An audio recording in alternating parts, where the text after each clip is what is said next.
Stephen Crosby served as founding dean of the John McCormick School of Public Policy and Global Studies at UMass Boston. And he has 45 years experience in public policy making. Remember I said that number would come up again.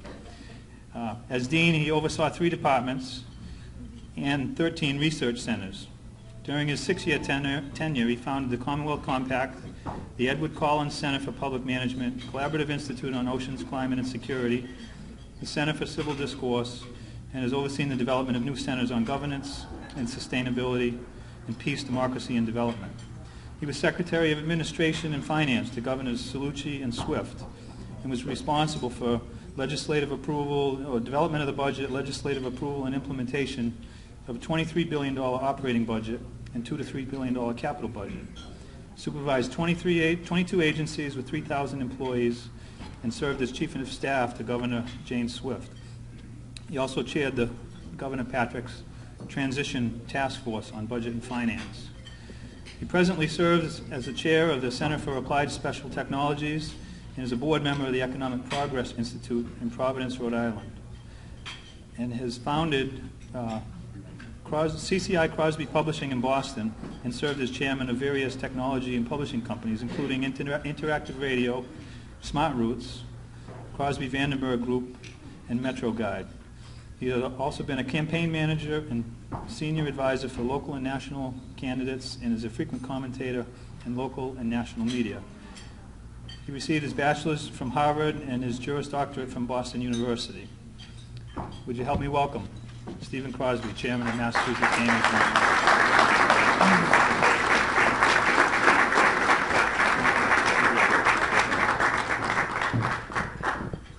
Thank you very much, Bob. There are 2 numbers in that introduction which are shocking. One is that I've got 45 years of experience. I started when I was 1. And the other one was when I was Secretary of A&F, Administration and Finance, which is the senior cabinet position in Massachusetts state government. The budget was $23 billion. It's now basically 12 years later, and the budget is $32 billion, more or less, right? That tells you something about something. I'm not sure whether it's good news or bad, but that's a pretty remarkable change. I've had a great time sitting here at the table talking Brockton stories. I know this is not only Brockton, but it was fun to sit and talk about Haglers and Petronellis and Credens and now Brady's. But most of all, I learned that Colleen Moran is heading off to the Marines in September. I think we owe her, like all of her peers in the military, a debt of gratitude, and thank you. Stand up, Colleen. Stand up. Go ahead, do it. There you go. Great. Great. Yeah, good. Maybe here a little more. Any better? Yeah, maybe bring it up. Yeah, that's good. That's fine. Can you hear me back there? If you can't, raise your hand so I will do something. This is a great opportunity for me. This is actually only the 2nd time since I've been chair of the Mass Gaming Commission that I've been out speaking publicly. I'm trying to learn to keep my mouth shut as much as I can. It doesn't come naturally to me, but I'm trying to learn. But there are 2 or 3 sort of introductory. What I thought I would do is just kind of talk generally about where we're at, what we're doing, what's going on. Pat said there might be a few minutes for questions if you have some, but I can anticipate a lot of the questions that I hear when I go around talking in the media and so forth. But there are a couple of introductory points. First of all, I can only talk about general principles. I can't talk about specific cases for obvious reasons, specific instances, specific communities, specific proposals. But I can talk a lot about general principles because that's the job of the Commission, is to design the general principles that will guide the development and eventual licensing of casinos and a slot parlor. The second is sort of introductory, as I'm sure you all are aware, Massachusetts is divided into 3 regions, and this is the Southeastern Mass region. And the casino gambling in southeastern Mass may well be controlled by a compact which is presently being negotiated by the governor and at the moment one of the Mashpee tribes, the Wampanoags. We don't have any idea what we will have to do about that. So what I'm going to talk about is what the legislation says for us to do relative to the other commercial locations. Now that is Eastern Mass and Western Mass, where we will be we will be in control of the process. The governor is, as I understand it, is trying to negotiate a compact with the Mashpee tribe that will pretty much mirror the terms and conditions that we operate under, so maybe we'll have a similar role in southeastern Mass to the role that we have elsewhere. But that's pure conjecture at this point. And so it's important for you to realize that what I'm talking about here relates to where we have authority which may or may not be in southeastern Mass. The final thing that I want to say, just kind of by way of introduction, I mentioned to Rep. Brady, we have now had our legislation, the enabling legislation that set up the Massachusetts Gaming Commission, reviewed by experts from around the United States. We had a whole bunch of them from Philadelphia, or from Pennsylvania and New Jersey, come here for 2 days to help counsel us on our business. We are uniformly told that your legislature and your governor did the best job of drafting legislation to manage expanded gambling in Massachusetts that's ever been done anywhere in the country. And our legislature takes a lot of grief. They deserve to get credit when they do a good job. And they've done a great job writing this legislation. It covers all the issues. It's very powerful on ethics issues. I'll talk more about a whole lot of the issues. But your members of the House and Senate deserve credit for writing legislation which is really admirable legislation and gives us an opportunity to do our jobs very well. So thank you, Representative, and to you and your colleagues for doing an unusually good job on this. Yeah, thank you. And I think Rep. Brady was a member of the Economic Development Committee at the time when this was being drafted, right, which was the committee that was most responsible for this. So there's a particular relationship between one of your reps and this really high-quality legislation. So again, thank you. So let me just give you I want to give you a few outlines, just kind of broad brush of what the Gaming Commission looks like and what the basics of the gaming legislation are. Hear that noise, Colleen? That's a whole bunch of soldiers going crazy in the room next door. So get ready, baby. First of all, it's an unusual situation. There are 5 full-time commissioners. I'm the chair. You heard a little bit about my background, more than you needed. There's also Jim Mchugh, who was the secretary of the board. He was an appeals court justice. We have a superior court, a district superior, appeals, and Supreme Judicial Court. He was on the appeals court in Massachusetts for many years. He spent 26 years in the court system in general. He was a lawyer at one of the great Boston law firms, represented the Boston Globe in their Second Amendment right suits, their freedom of the press rights, and he was appointed by Attorney General Martha Coakley. There's Enrique Zuniga, who was appointed by Treasurer Grossman. He was the executive director of the Water Pollution Abatement Trust. Probably only people in this room would understand what the Water Pollution Abatement Trust is, but it's a state agency that provides money for cities and towns. He has 18 years of experience in construction and real estate development. He's a graduate of the Yale Business School. There's Gail Cameron, who was the number 2 person in the New Jersey State Police, a woman, Gail. She was a state trooper in New Jersey for many, many years. She was head of both the gaming and the organized crime divisions. She is a very tough cookie, and when things get tough, we hope she packs to take care of us. And there is Bruce Stebbins, who served as the business development administrator for the city of Springfield. He was a city councilor in Springfield for 2 years, or 2 terms, and he was the regional manager for the National Association of Manufacturers in the New England region. So the point is, we have quite a broad depth of experience.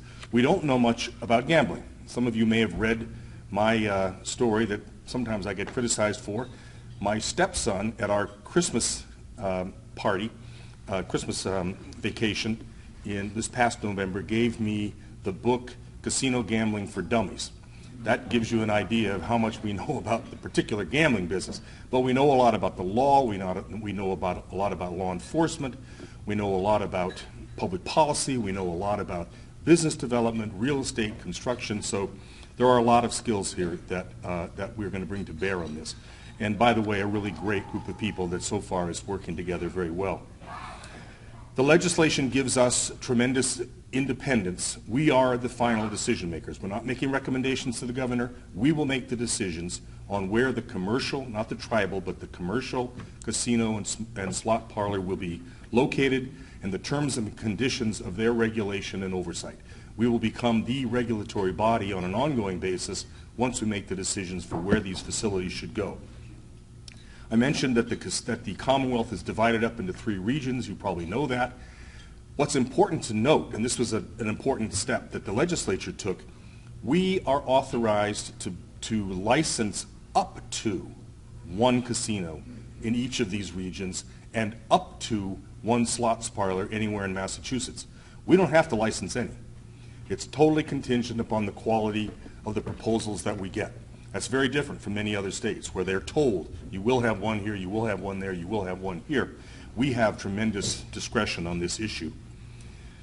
The minimum upfront license fees, once we pick a licensee, every casino operator that is licensed will pay us a minimum of $85 million one time.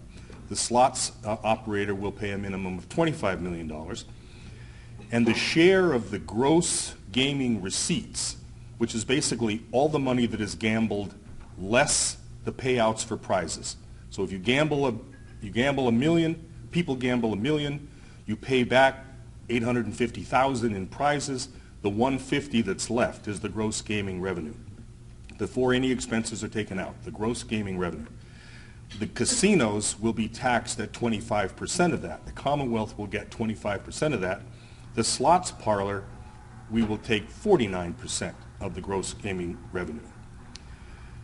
This again is another critically important point that the legislature and the governor agreed on. There will be no casino proposal that comes to the Gaming Commission unless and until it is approved by a referendum of the host community.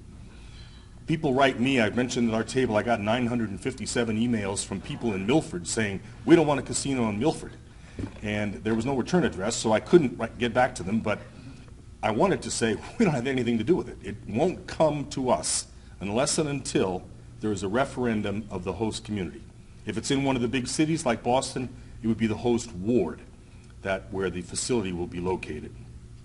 This aspect of local control is again unusual. There are a lot of states around the country where either a tribe or a commission like ours is able to force a facility in where they think the facility should go. Not so with our legislature and our governor. Now the revenue, the 25% of the gross gambling revenues from casinos and the 49% of slots, this is a great legislative story. They wanted to be decisive on where the revenues should go, the revenues that comes from gaming. So here's what they came up with.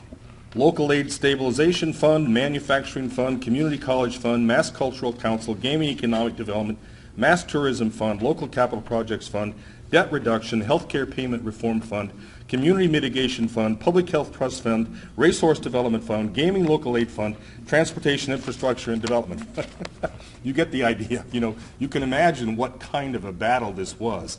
Who's going to get the revenue from gambling? And what they decided to do was to split it up, a small percentage to a host of good causes. And we have to supervise all these funds. There's so many funds, we don't even know how many there are. You know, it's a pretty interesting challenge. Okay, so people often ask me, what criteria are you going to use to make these decisions? What criteria are you going to use to decide where the licenses should go, who should be awarded? And again, the legislature gave us a lot of direction on this. They probably above all else said that our process has to assure absolute integrity and confidence in the public. I'll talk more about that, but the legislation is replete with references to the need for the public to believe that this process is on the level, That's the mandate from the legislature and the governor to us.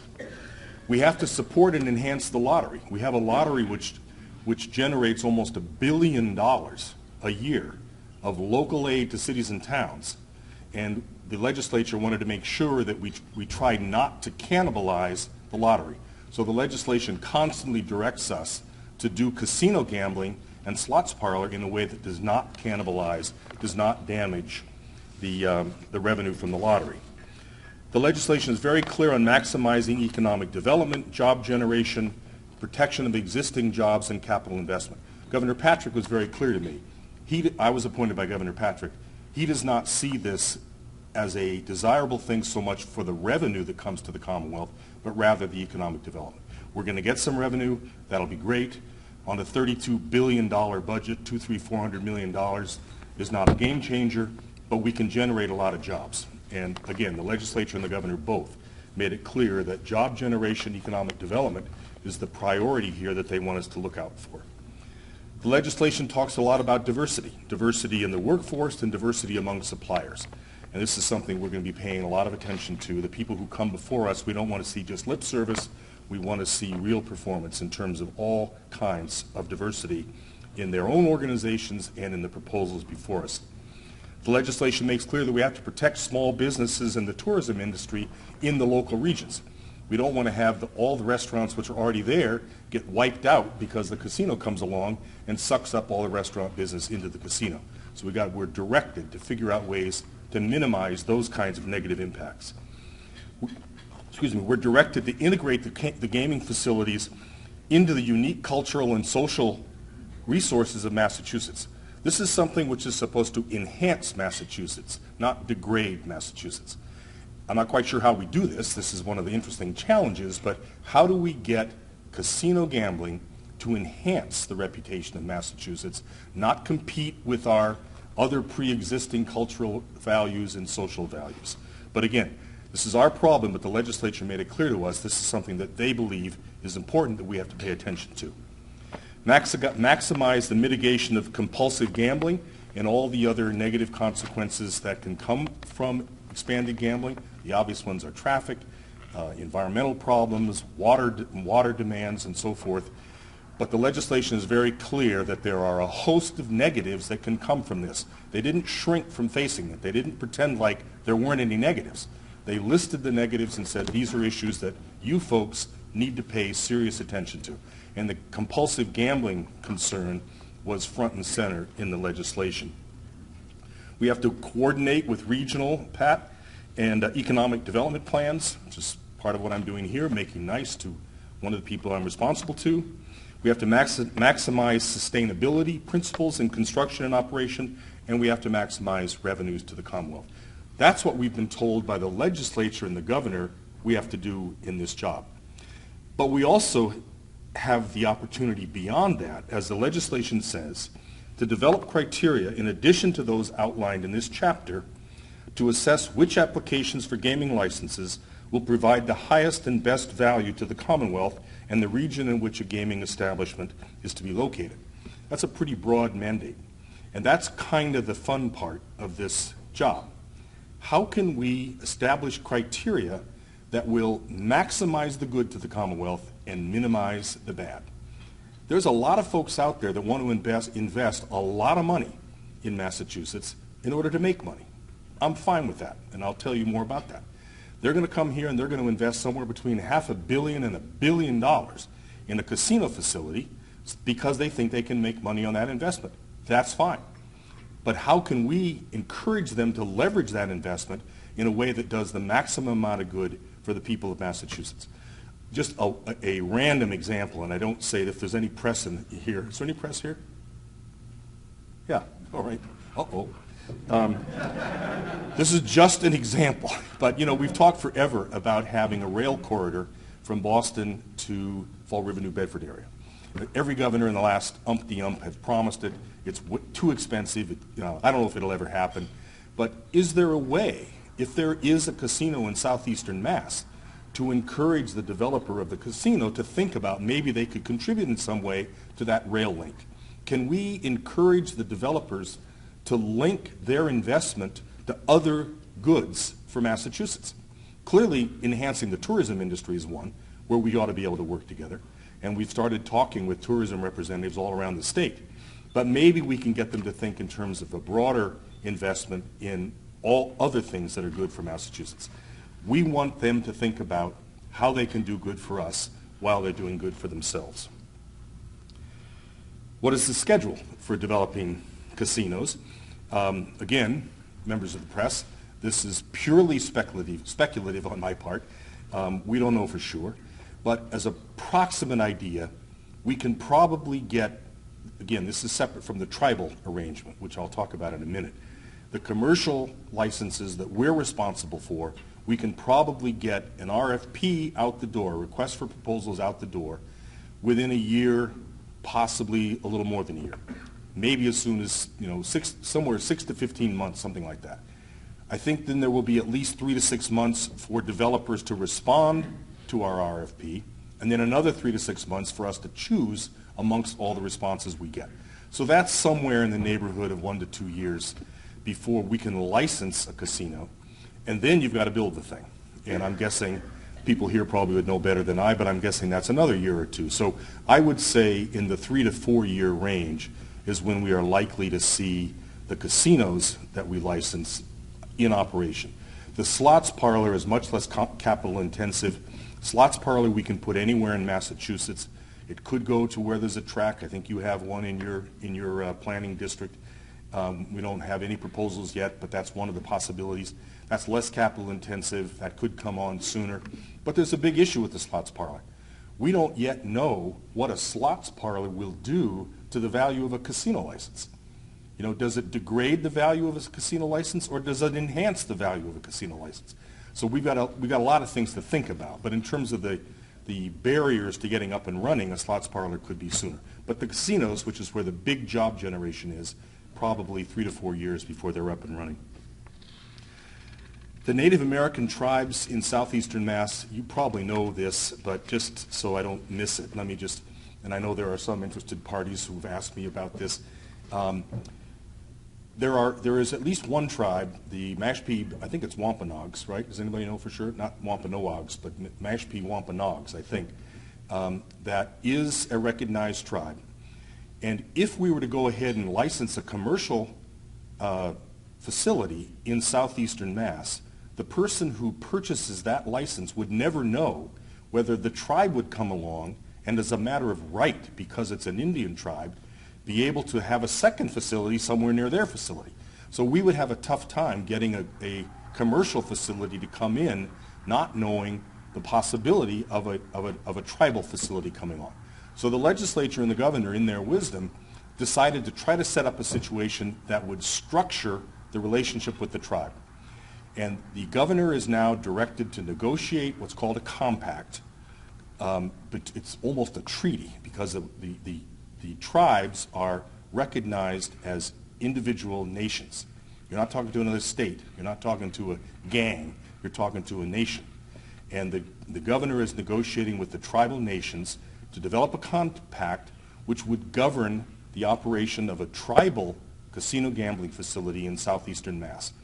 If the tribe and the governor can agree on a compact, and if the legislature will approve that compact by July 31st, then the legislation directs us not to issue a commercial license.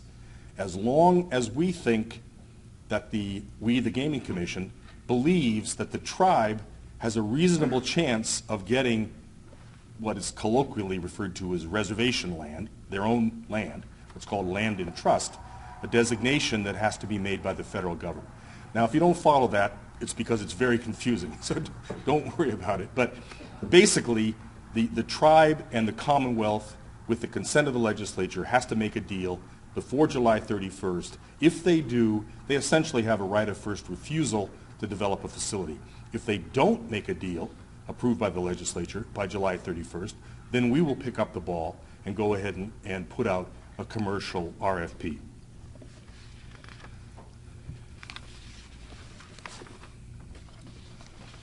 There are a number of tribes involved in the mix. The Mashpee are by far the furthest along. The governor is negotiating with the Mashpee. You heard probably today that the Mashpee made a deal with the town of Taunton, or the city of Taunton, and they are moving far along.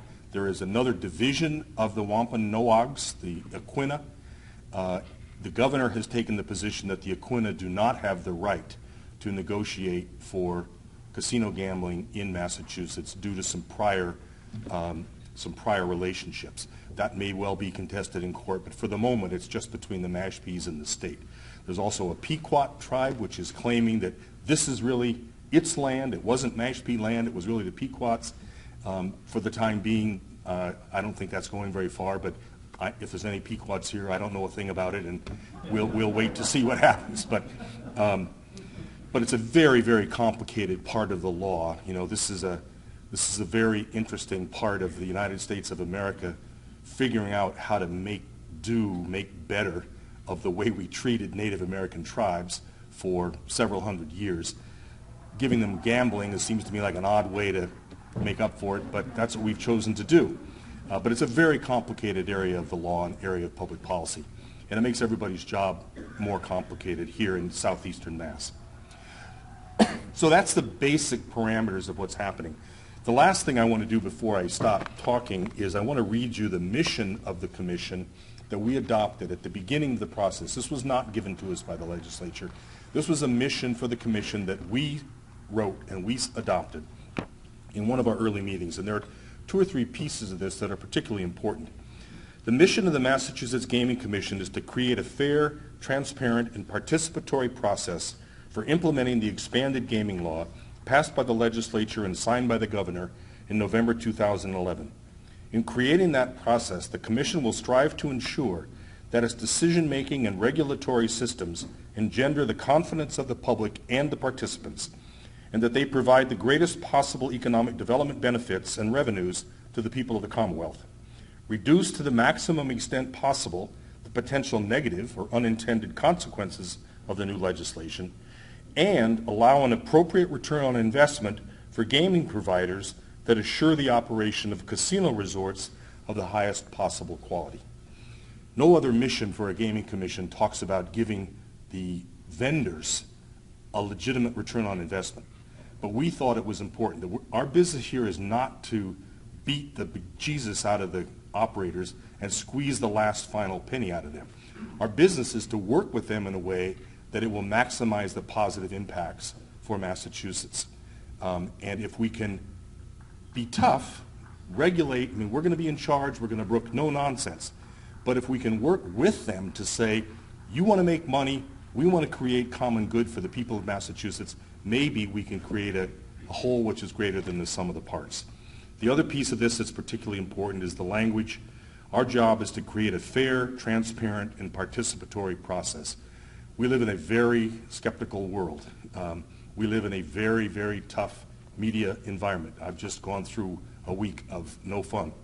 But we have to win the confidence of the people of Massachusetts that this is fair, transparent, and participatory. And the participants.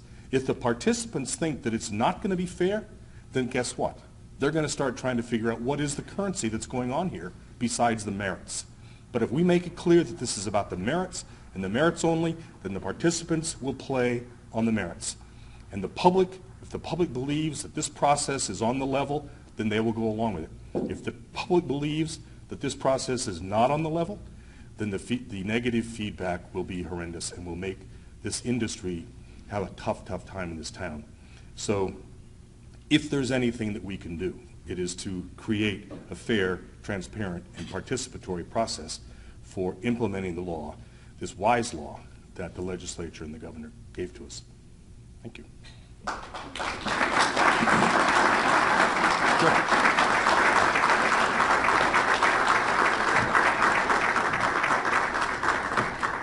Well, as I've said many times, the issue about whether or not we will have expanded gaming in Massachusetts has been decided. The legislature has voted, the people have voted through the legislature. That battle has been fought, and we're not going to reopen that. That's not my business to reopen that.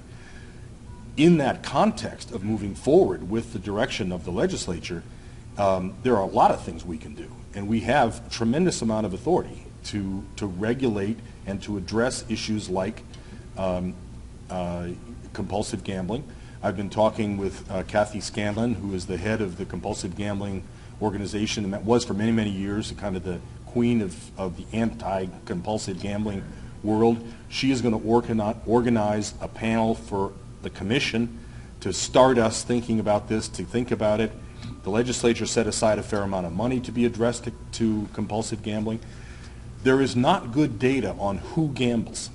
I asked the head of the American Gaming Association what percent of the gambling industry's revenues comes from compulsive gamblers, pathological or problem gamblers. And they said they didn't know. And there is some data out there, but not very much. It's something I'd like very much to know. You hear anecdotes, like you just gave an anecdote, that it's all these people who can't afford it. Is that true? I don't know if that's true. Well, right, but that's an anecdote based on what you've seen. I mean, we all have that same kind of a sense when you walk into these facilities. But we need to know for sure who does this, and if it is people who really can't afford it. Now, this is another interesting question. Is that our job to tell them they can't do it? Maybe. I'm sorry?